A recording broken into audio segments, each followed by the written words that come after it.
Vendredi 11 mai, bonjour à toutes et à tous, bienvenue sur Grand Lille TV pour une nouvelle édition du journal de la rédaction. D'abord les prévisions météo de ce vendredi, bien évidemment, avant l'arrivée de nouvelles perturbations nuageuses et pluvieuses très certainement ce week-end.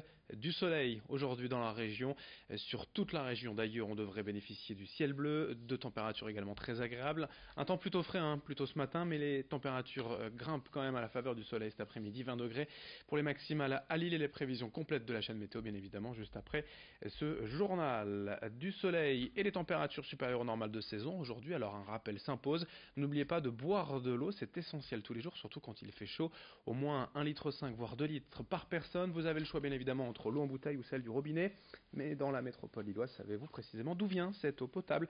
Comment est-elle traitée et contrôlée jusque chez vous? Il y a dans l'agglomération 16 usines de production et de traitement, et malgré une idée reçue tenace, dans le nord les réserves en eau doivent être préservées. Les stocks sont plutôt bas, notamment à cause de la sécheresse de l'an dernier. Explication avec Alain Détourné, vice-président de la MEL et en charge de la politique de l'eau, au micro de Vincent Vieillard.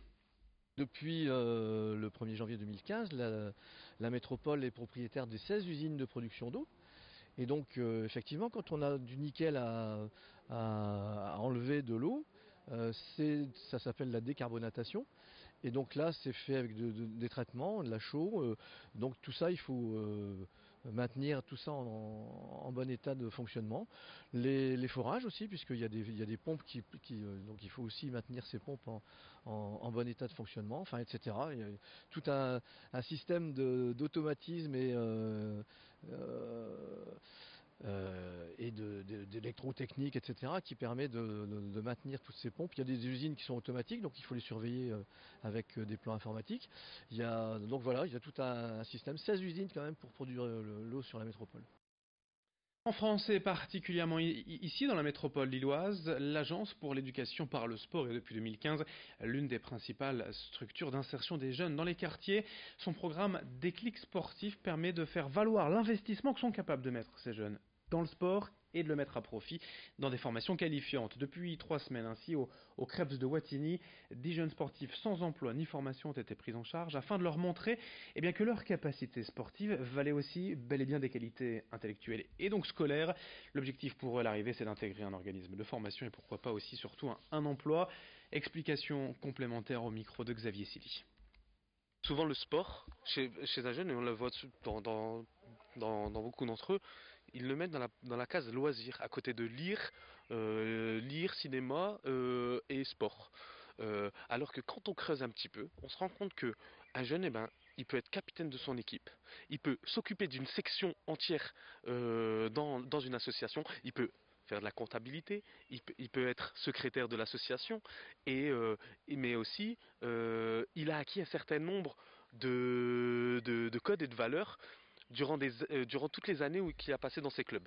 Et quand un jeune, ça fait 10 ans qu'il est dans un club ou dans une association, euh, il a un diplôme en soi. D'autres images pour évoquer un tout autre sujet cette fois dans cette édition, une nouveauté imaginée par deux jeunes Lillois, le cidre à la pression. Depuis février 2016, Maxime Wolf et Romain Sauret ont créé leur propre marque après un voyage en Australie, là où le cidre fait fureur dans les bars. Aujourd'hui, ils produisent une centaine de fûts de 20 litres et 40 000 bouteilles de 33 centilitres chaque mois. Déjà 15 bars à Lille proposent leur cidre. Selon eux, le succès tient à leur recette, 6 pommes pour une poire, des fruits produits en France, en Normandie, et le tout est embouteillé avec passion dans l'Oise. 5% d'alcool, c'est l'autre des avantages du cidre, une des boissons titrant le moins en alcool. Alexis Tessier a rencontré le co-créateur de cette marque.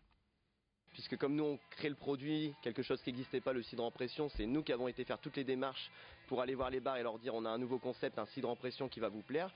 La première idée c'est de dire ouais du cidre, non ça reste la crêpe riguette, ça va pas aller. Donc on a dû convaincre les bars avec des événements gratuits, des soirées, des fûts qu'on aura mis à disposition. Et puis après quand ça réussit dans un bar, que la presse en parle un peu, l'effet boule de neige marche beaucoup. Et là au bout d'un an on a eu des retours, avant on allait voir les bars et au bout d'un an maintenant on a certains bars qui viennent nous voir pour nous dire ouais j'aimerais bien tester votre produit. Et vu qu'il reste dans les bars parce que les clients sont assez fidèles, ça commence à se répercuter de plus en plus. Un autre portrait dans ce journal, on parle de Loïc Beaumont et de Perrine Lefebvre, un jeune couple d'une vingtaine d'années qui se sont lancés il y a un an dans le maraîchage bio à la ferme du Cingle à Lincel. Sur leur parcelle de 6000 m², ils produisent des poireaux, des pommes, des oignons, des noix, des carottes. Tous ces produits sont revendus dans leur boutique qui accueille aussi la boulangerie des parents de Perrine. Tous ces produits en fait ne proviennent pas systématiquement de leur ferme, ils travaillent aussi avec des maraîchers de la région. Mais surtout Loïc et Perrine proposent toutes les semaines un panier de fruits et légumes bio au prix de 15 €. Alexis Tessier les a rencontrés pour savoir pourquoi s'être lancé ainsi dans le maraîchage biologique. Le bio, c'est surtout par conviction, hein, par envie, par conviction. C'est pas seulement par tendance. C'est vraiment parce que on a envie de retourner au bien manger, de retourner aux valeurs en fait, hein, aux produits sains, aux produits authentiques, et de retrouver aussi le goût d'antan et le goût des bons produits, quoi. En termes financiers, c'est toujours simple d'acheter et de revendre des produits ou de produire pour produire. C'est sûr que c'est facile et qu'on pourrait y gagner aussi. Et c'est peut-être certain qu'on gagne moins à faire en bio, c'est peut-être vrai, mais c'est aussi par conviction, comme je vous l'ai dit. Donc on préfère faire cette production bio-là et savoir qu'on garantit des produits sains et de qualité et une fraîcheur certaine. Et que ce soit local aussi, plutôt que de partir sur une production conventionnelle où certes on pourrait peut-être gagner un peu plus, mais c'est pas l'objectif du projet, quoi. On termine ce journal avec un peu de sport et peut-être, on l'espère, le match du maintien pour le LOSC à domicile au stade Pierre-Mauroy. Demain soir, 21 h pour la 37e et avant-dernière journée de Ligue 1.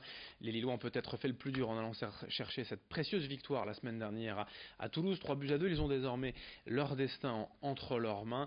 Le championnat n'est pas fini pour Christophe Galtier. Ce match, d'ailleurs, selon l'entraîneur lillois, ne sera pas décisif. Mais enfin, si les adversaires du LOSC ne gagnent pas et que Lille bat Dijon, ce sera fait, le LOSC sera maintenu, on leur souhaite bien évidemment. En basket, notez également le championnat de France de Pro B, la deuxième division, ce soir à domicile, le LMBC va tenter de battre Nancy pour obtenir une bonne place en play-off ce soir 20 h au Palais Saint-Sauveur à Lille. Fin de ce journal, merci à vous de l'avoir suivi. Dans un instant, vos prévisions météo, l'info continue sur Grand Lille TV.